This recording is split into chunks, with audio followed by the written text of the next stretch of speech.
Hello, welcome back. This is Calculus by Dr. Oz. So today we're going to be able to use the power series expansion of 1 over 1 plus x, which is the infinite series negative 1 to the n times x to the n. And in fact, we're using the convergence of geometric series to deduce that result, but we're not really mentioning that here. We're not really proving anything for this part, but what we're going to do is by using the power series of 1 over 1 plus x, how do you reproduce the power series of the given functions in part A, B, and C? Okay, so I'll give you more details in the video, but most probably I'm going to split this video into 3 parts, and each part is going to be handled in one video because the explanations of each case would be a little bit longer for this exercise. All right, let's get started.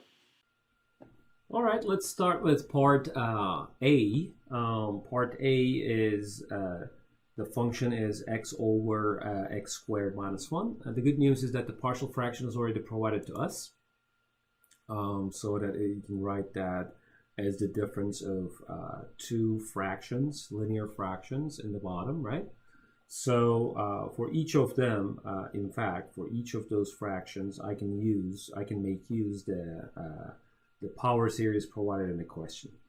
Okay, so here obviously c equals 0, and the interval of convergency is this. Okay, so why don't we utilize those here? Okay. Here we go. So I just copied that down here. So this is like 1/2 1 over 1 plus x and minus 1/2 1 over 1 minus x. Okay.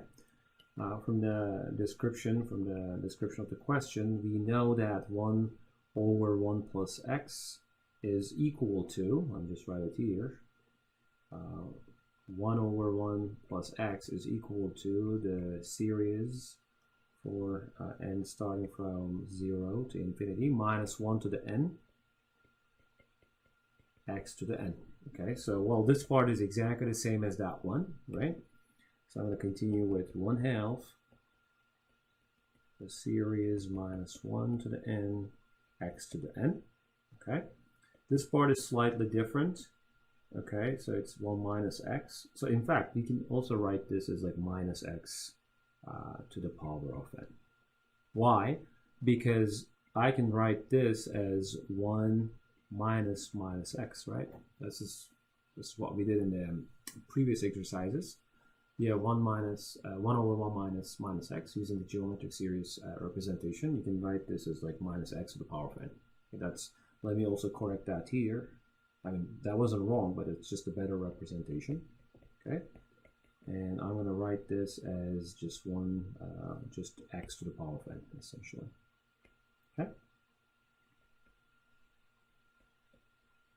All right, and then sum starts from 0, going all the way to infinity. All right, so let's combine these two terms because 1/2 is a common factor, and sums are starting from 0 and to infinity. I can combine them in a way that this is minus x to the n minus x to the power of n. Okay. All right. I can also go back to the original notation just to make it more clear for you. So instead of this, I can write minus 1 to the n and x to the n, so that this way it allows me to pull out x to the power of n. Let me just write it in this step here that n and starting from 0 to infinity. This time I'm going to pull out x to the n. Okay, so now I have minus 1 to the n minus 1. Okay, this is cleaner, I think, than the previous version. Okay. So now let's try to understand what that series is. All right, for n equals 0, minus 1 to the 0 is going to be 1. 1 minus 1 is 0. That's going to be 0. Okay. For n equals 1, it's going to be, this one is going to be minus 1. So it's minus 2 times x, right? Because x to the power of 1. Okay. If n equals 2, minus 1 squared is going to be 1. 1 minus 1 is 0, so it's going to be 0.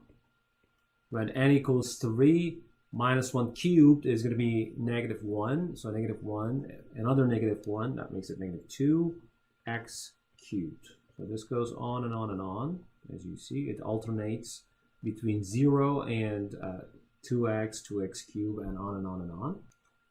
All right, so let me just rewrite this. Minus 2x minus 2x cubed, maybe minus 2x to the 5th, and on and on and on.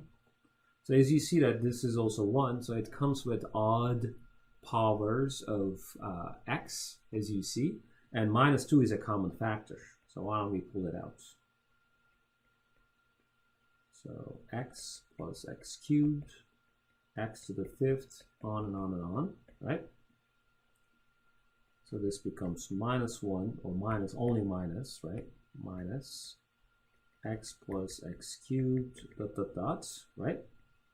And now I can represent this by a power series, minus n starting from 0 to infinity. Since these are odd powers, why don't we just write x to the 2n plus 1? Because when n equals 0, this is x to the power of 1, you get this term in. When n equals 1, you get cube, right? The third power, here we go, we have this.